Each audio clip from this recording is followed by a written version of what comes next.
Hello. आज के video में हम देखेंगे कि बीएससी नर्सिंग का जो एग्ज़ाम होने वाला है, कंडक्ट होने वाला है 2025 के लिए, उसके लिए इम्पॉर्टेंट क्वेश्चन क्या है। ये हम लोग इम्पॉर्टेंट क्वेश्चन पढ़ रहे हैं। मैंने प्रीवियस ईयर डिस्कस कर रखा है एंड और भी प्रीवियस ईयर अपलोड करना बाकी है। धीरे धीरे मैं डिस्कस कर रही हूँ एंड देन आप लोग इससे ये क्वेश्चन से आप लोग इम्पॉर्टेंट क्वेश्चन सीरीज से आप लोग प्रैक्टिस करो। आप लोग पढ़ो, पहले चैप्टर खुद पढ़ो और यहाँ आके प्रैक्टिस करो। मैं ये नहीं बोल रही कि आप लोग बिना पढ़े आके प्रैक्टिस करो। पहले आप चैप्टर पढ़ो, उसके बाद यहाँ के प्रैक्टिस करो, देन आपका फुल ऑफ कंसेप्ट क्लियर हो जाएगा। तो फर्स्ट है हमारा question, which of the following is contraceptive method. तो इनमें से कौन सा है जो कॉन्ट्रासेप्टिव मेथड है, निम्नलिखित में से कौन एक गर्भ निरोधक तरीका है। तो इसका आंसर होगा हमारा कॉन्डम। अब मैंने हिंदी से इसलिए करा क्योंकि बहुत सारे स्टूडेंट्स को तकलीफ आ रही थी इंग्लिश में, तो आप लोग हिंदी से पढ़ सकते हो। Which surgery use in permanent sterilization in female, मतलब कौन सा सर्जरी परमानेंट स्टेरिलाइजेशन में यूज होता है फीमेल्स में। तो महिलाओं के लिए स्थायी नसबंदी के लिए कौन सा सर्जरी की जाती है। तो इसमें हमारा महिलाओं के लिए ट्यूबोक्टोमी की जाती है एंड पुरुषों के लिए हमारा वैस्कोटोमी किया जाता है। वैस्कोटोमी में हमारा वास डिफरेंस को टाइड अप कर दिया, बांध दिया जाता है।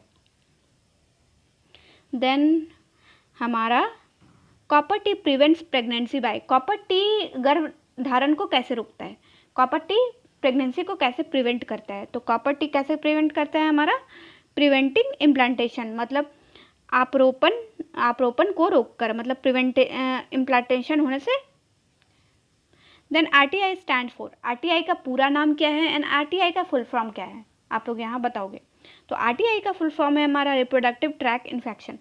मैंने अभी रिप्रोडक्टिव हेल्थ करा रही हूँ एंड देन इसके बाद मैं मॉर्फोलॉजी कराऊंगी एंड इसके बाद भी और चैप्टर 2-3 इंक्लूड की हुई हूँ।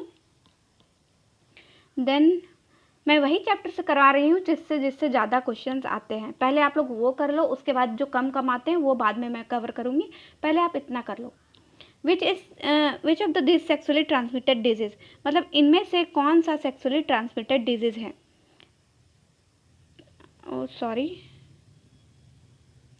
इनमें से कौन सा हमारा सेक्सुअली ट्रांसमिटेड डिजीज़ है। तो मलेरिया आप लोग को पता है फीमेल्स एनोफिल्स मॉस्किटो को काटने से होती है। टाइफाइड सैल्मोनेला टाइफी बैक्टीरिया से होता है। ट्यूबरक्लोसिस भी हमारा नहीं होता है। तो देन हमारा इनमें से कौन सा आएगा, एड्स जो है हमारा सेक्सुअली ट्रांसमिटेड डिजीज़ है। तो फिर हमारा 6 नंबर ऑफ क्वेश्चन आएगा। देन हमारा 6 number of question, test tube baby means, test tube baby का मतलब क्या होता है। तो टेस्ट ट्यूब बेबी में होता है IVF fertilization outside the body, मतलब शरीर के बाहर फर्टिलाइजेशन को ही हम लोग टेस्ट ट्यूब बेबी बोलते हैं। Then the full form of IVF is, IVF का पूरा नाम और आईवीएफ का फुल फॉर्म क्या होगा। तो आईवीएफ का फुल फॉर्म होगा हमारा in vitro fertilization, B number. Then which hormone is mainly use in contraceptive pill, मतलब कॉन्ट्रासेप्टिव पिल्स में कौन सा हार्मोन यूज होता है। तो हमारा कॉन्ट्रासेप्टिव पिल्स में estrogen and progesterone hormone use होता है। जिसको भी लगेगा कि इंग्लिश में मेरे को प्रॉब्लम हो रहा है तो आप लोग हिंदी बगल में दिया गया है, इतना तो कर सकते हो, आप लोग पढ़ के बना सकते हो। आंसर तो मैं बता दे रही हूँ एंड समझा भी दे रही हूँ कि यार लिखा क्या है। तो आप लोग प्लीज़ हिंदी पढ़ो और इतना कष्ट कर लो आप। Medical termination of pregnancy MTP is legal up to, MTP कब तक सेफ है। तो एमटीपी हमारा सेफ है 20 वीक्स, 20 सप्ताह तक। एंड देन आप लोग ये भी बताओ कि ये सीरीज़ आप लोग के लिए बेनिफिशियल हो रहा है या नहीं। कमेंट सेक्शन में ये ज़रूर बता देना कि हाँ मैम ये सीरीज़ बेनिफिशियल हो रहा है, तो मैं करवाऊँगी, नहीं तो बंद कर दूँगी, बस आपको प्रीवियस ईयर क्वेश्चन दे के छोड़ दूँगी। देन हमारा एमनियोसेंटेसिस का उपयोग किसके लिए किया जाता है। तो ये किसके लिए किया जाता है हमारा, जैसे बच्चा में जो हमारा जेनेटिक डिसऑर्डर है या नहीं है उसको देखने के लिए किया जाता है। लेकिन इसका इस्तेमाल जेंडर, लिंग, मतलब लड़का है कि लड़की है तो मार देंगे, ऐसा मतलब पहले लिंग देखने के लिए किया जाने लगा कि हमको लड़का ही चाहिए, तो इसीलिए ये तरीका बैन हो गया। देन जेनेटिक डिसऑर्डर को जानने के लिए किया जाता है इसका उपयोग। तो tap root is found in, tap root किस में फाउंड किया जाता है। तो टैप रूट हमारा फाउंड होता है ग्राम में, मतलब चना में। तो आप लोग ये देख लेना कि टेप रूट किस में होता है, फाइब्रस रूट किस में होता है, एडवेंटेशियस रूट किस में होता है। देन हमारा आएगा 12 number of question, modification of steam in potato is called. आलू में तने का रूपांतर क्या कहलाता है, मतलब modification of steam in potato का क्या कहते हैं, तो उसको हम लोग ट्यूबर बोलते हैं। तो देन हमारा 13 number of question, which part of plant perform photosynthesis.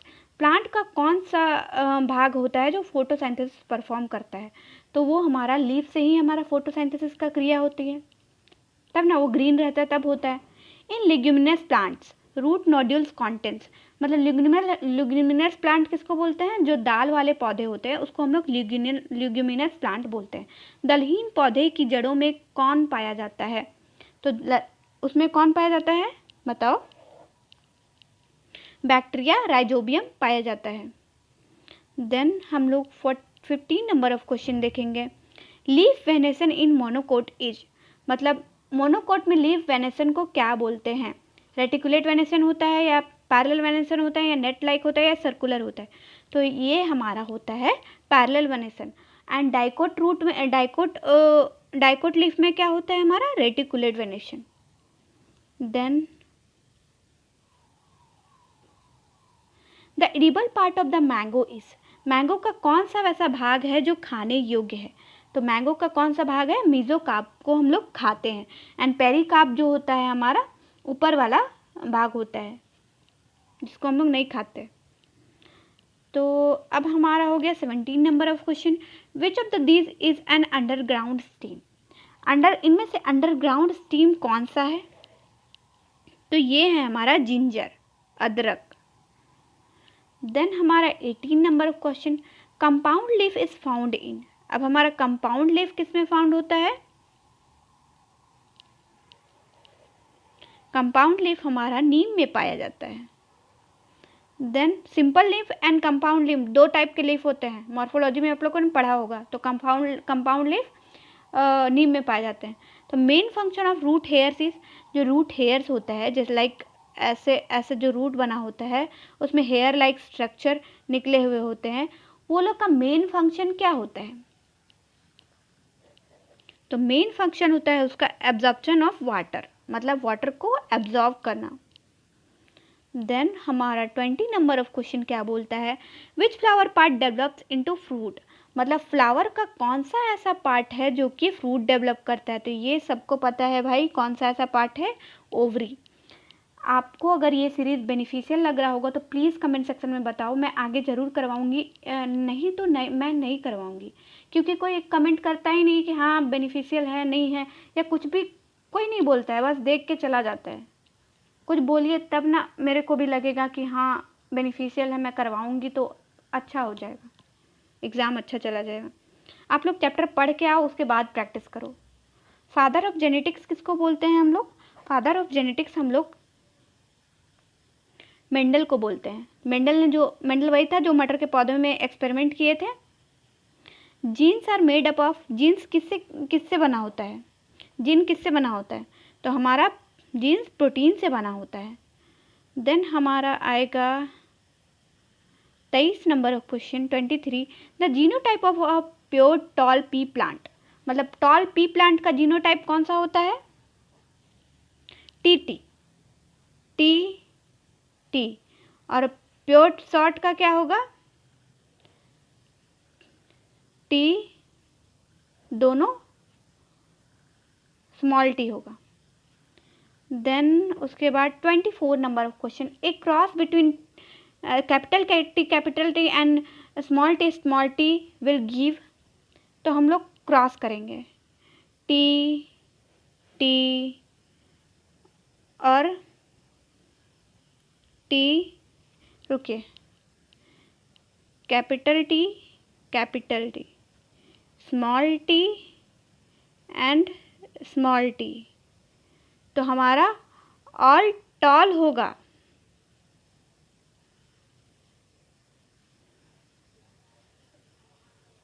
देखिए कैपिटल टी यहाँ से आएगा, स्मॉल टी यहाँ से आएगा, कैपिटल टी यहाँ से आएगा, स्मॉल टी यहाँ से, कैपिटल टी यहाँ से आएगा, स्मॉल टी यहाँ से आएगा, तो देन ऑल हमारा टॉल होगा। तो 24 का क्या आंसर होगा हमारा? All tall. Then which of the following is sex linked disease, मतलब इनमें से कौन सा है जो सेक्स लिंक्ड डिजीज है? मतलब सेक्स लिंक जैसे वन जनरेशन से अदर जनरेशन फैलता है, तो इनमें से हमारा हेमोफीलिया है जो सेक्स लिंक डिजीज है।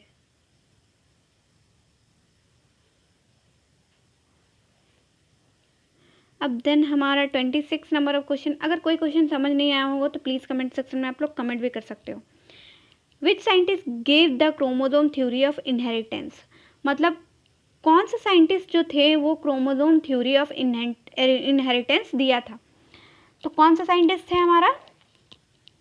सट्टन एंड वोवरी जो हमारे थे वो क्रोमोजोम थ्योरी ऑफ इनहेरिटेंस दिया था।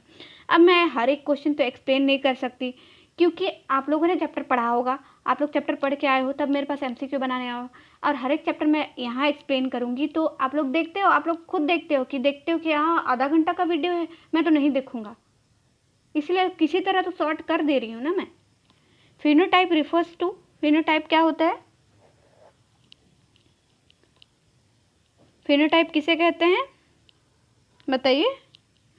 इसको फिजिकल अपीयरेंस को, बाहरी रूप को हम लोग फिनोटाइप कहते हैं, एंड अंदर वाला रूप को हम लोग जीनोटाइप बोलते हैं। Number of chromosome in human body, मतलब ह्यूमन बॉडी में हमारा कितना क्रोमोजोम पाए जाते हैं? तो हमारा कितना क्रोमोजोम पाए जाते हैं ये तो सब जानते होंगे भाई, 46 क्रोमोजोम हमारा पाए जाते हैं, जिसमें से ऑटोजोम होते हैं एंड फिर हमारा सेक्स क्रोमोजोम होते हैं। फिर हमारा 29 है, एक carrier female for haemophilia is, carrier female जो होती है हीमोफीलिया की वो क्या होती है? वो एकदम नॉर्मल होती है। देन हमारा last question 30 number of question, monohybrid cross ratio क्या होता है हमारा? बताओ। 3:1 होता है हमारा मोनोहाइब्रिड क्रॉस रेशियो, एंड आप लोग डाईहाइब्रिड का क्रॉस रेशियो कमेंट करना, यहाँ दिया हुआ है, आप लोग इनमें से एक ही होगा, ये तो हिंट है भाई। देन मेरे चैनल को लाइक करें एंड सब्सक्राइब करें, एंड प्लीज़ प्लीज़ प्लीज़ ये बता दें कि ये सीरीज़ आप लोग के लिए बेनिफिशियल है या नहीं है, मैं कंटिन्यू करूँ या नहीं करूँ। देन थैंक यू, मेरे चैनल को लाइक करें एंड सब्सक्राइब करें। और भी कॉलेज रिलेटेड, अगर आप लोग कॉलेज एडमिशन ले लिया, एडमिशन लेना है तो कौन सा कॉलेज एफिलेटेड है नहीं एफिलेटेड है उसका भी मैंने वीडियो प्रोवाइड कर रखा है। एंड फर्स्टली मैंने हर एक मतलब बीएससी नर्सिंग एंड जीएनएम में कौन कौन से इंपॉर्टेंट चैप्टर्स है वो भी मैंने प्रोवाइड कर रखा है। देन आप लोग थैंक यू।